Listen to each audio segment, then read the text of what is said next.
नमस्कार, मैं कोमल झा देश रोजाना के डिजिटल प्लेटफॉर्म पर स्वागत है आपका। आज के बुलेटिन में चलिए जानते हैं दिन भर की मुख्य खबरें और महत्वपूर्ण अपडेट। शुरू करते हैं राष्ट्रीय खबरों के साथ। कानपुर में रूह कपा देने वाली घटना, संजेड़ी थाने के पास युवती का घर के बाहर अपहरण, चलती कार में 2 घंटे तक सामूहिक दुष्कर्म हुआ। आरोपी में से एक पुलिसकर्मी भी शामिल था। पीड़िता और परिवार ने पुलिस पर टाल मटोल का आरोप लगाया। मामले में अब तक मुख्य आरोपी के नाम शामिल नहीं किए गए हैं और पुलिस अभी जांच में जुटी हुई है। वेदांता ग्रुप के चेयरमैन अनिल अग्रवाल के बेटे अग्निवेश अग्रवाल का अमेरिका में इलाज के दौरान कार्डियक अरेस्ट से निधन हो गया। 49 वर्ष की आयु में खोया बेटा स्कीइंग हादसे के बाद चल रहा था इलाज। पिता ने जताया गहरा शोक, कहा कि बेटे को खोने का दर्द शब्दों से परे है। महाराष्ट्र के नासिक में चाचड़ गांव टोल प्लाजा के पास भीषण दुर्घटना, 2 कार आमने सामने टक्कर में 4 की मौत, 6 गंभीर रूप से घायल हुए। राजस्थान के एक परिवार के 3 सदस्य समेत शाहरुख खान, फराकत खान चालक की मौत हो गई। पुलिस ने स्कॉर्पियो चालक के खिलाफ मामला दर्ज कर जांच शुरू की है।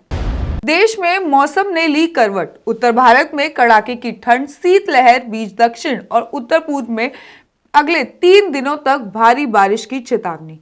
आईएमडी ने केरल और तमिलनाडु में येलो अलर्ट जारी किया। मछुआरों को समुद्र में ना जाने की सलाह दी गई है। पहाड़ी राज्यों में बर्फबारी और हल्की बारिश की संभावना है।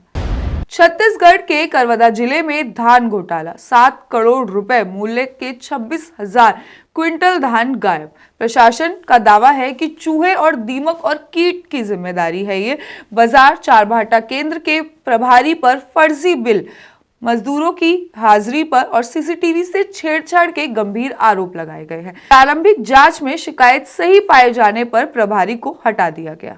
महिलाओं के लिए बेंगलुरु और चेन्नई सबसे सुरक्षित और करियर अनुकूल शहर। अवतार ग्रुप के TCWI 2025 रिपोर्ट में खुलासा हुआ कि बेंगलुरु में 53.29 CIS स्कोर के साथ पहले स्थान पर, चेन्नई दूसरे, पुणे और हैदराबाद और मुंबई टॉप 5 में शामिल है। दक्षिण भारत में सबसे मजबूत और समान अवसर और महिला अनुकूल उद्योग दिखे।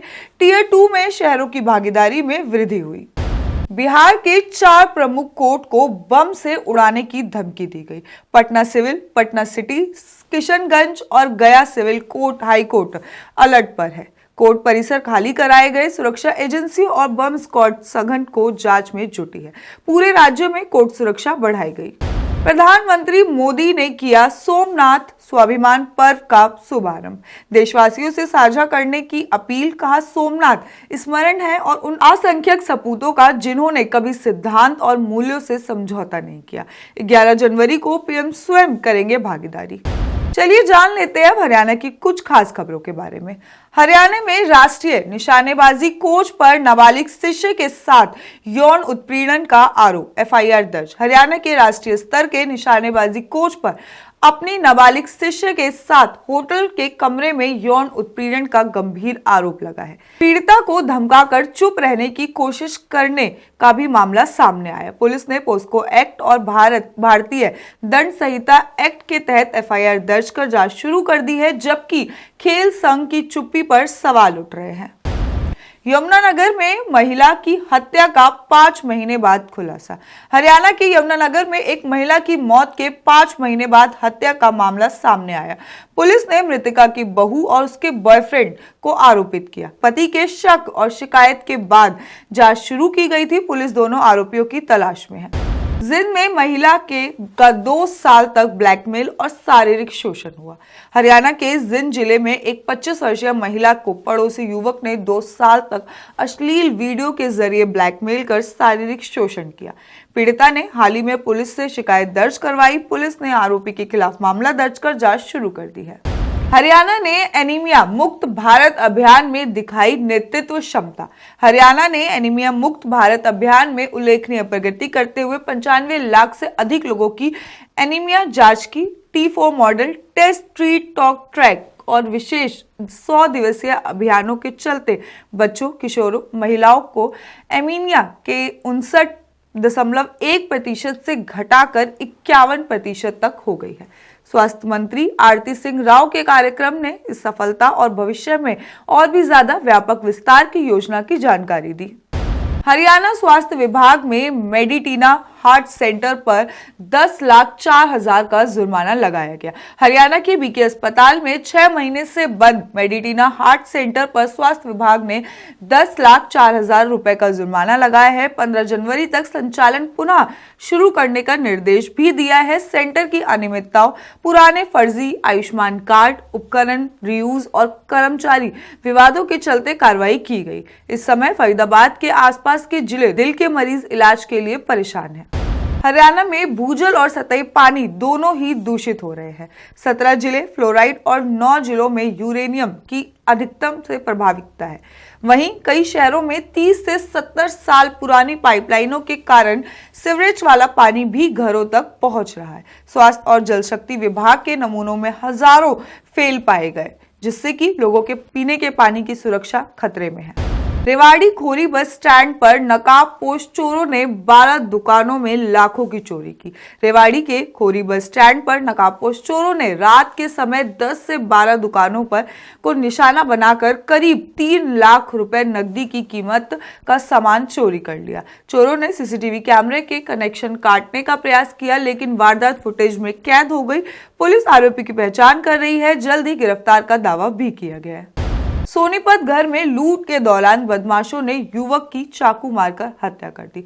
सोनीपत के मल्हामाजरा गांव में 3-4 बदमाशों ने घर में घुसकर साहिल नामक युवक की चाकू से हत्या कर दी और मोबाइल व अन्य कीमती सामान लूटकर फरार हो गए। मृतक की मां को कमरे में बंद कर दिया गया था। पुलिस ने शव पोस्टमार्टम के लिए भेजकर मामले की जांच शुरू कर दी है। फरीदाबाद शराब के विवाद में युवक की चाकू से हत्या, आरोपी गिरफ्तार। फरीदाबाद के अजरौंदा गांव में शराब पीते समय हुई कहासुनी में भीम थापा ने अपने ही दोस्त भीम कंवर को चाकू मारकर मौत के घाट उतार दिया। पुलिस ने आरोपी को गिरफ्तार कर लिया है। घटना शराब के दौरान विवाद और गुस्से के चलते हुई। चलिए नजर डालते हैं अब कुछ अंतर्राष्ट्रीय खबरों पर। ट्रंप प्रशासन का वेनेजुला में 5 करोड़ बैरल कच्चे तेल को अमेरिकी रिफाइनरियों में बेचने का ऐलान। चीन के अरबों डॉलर के निवेश पर संकट, ऊर्जा और संसाधन को लेकर अमेरिका चीन में सीधी टकराहट शुरू। उत्तरी अफगानिस्तान के तखर प्रांत के चाअब जिले में स्थानीय निवासियों और सोना खनन कंपनियों के संचालकों के बीच हिंसक झड़प में 4 की मौत हो गई, 5 घायल। गृह मंत्रालय के अनुसार 3 स्थानीय निवासी और 1 कंपनी कर्मचारी मारे गए। 2 लोगों को गिरफ्तार किया गया। झड़प के कारण और कंपनी के मालिक की जानकारी नहीं दी गई। अमेरिकी राष्ट्रपति डोनाल्ड ट्रंप ने यूक्रेन युद्ध के बीच रूस पर दबाव बढ़ाने के लिए सैंक्शनिंग ऑफ रशिया एक्ट 2025 को मंजूरी दी, जिसके तहत रूस से तेल और यूरेनियम खरीदने वाले देशों पर 500% तक भारी आयात शुल्क लगाया जा सकेगा। इस बिल से भारत, चीन और ब्राजील पर अमेरिका का दबाव बढ़ने की संभावना है। अमेरिकी विशेषज्ञों के अनुसार भारतीय और चीनी उत्पादों की कीमत में तेज वृद्धि और अंतर्राष्ट्रीय व्यापारिक रिश्तों में गंभीर प्रभाव पड़ सकता है। आज के लिए इतना ही। बाकी के अपडेट्स के लिए देखते रहिए देश रोजाना। धन्यवाद। सब्सक्राइब करें देश रोजाना के YouTube चैनल को और नई वीडियो की नोटिफिकेशन पाने के लिए बेल आइकन जरूर दबाएं। अगर आप ये वीडियो Facebook या Instagram पर देख रहे हैं तो पेज को लाइक और फॉलो जरूर करें और ज्यादा से ज्यादा शेयर करें।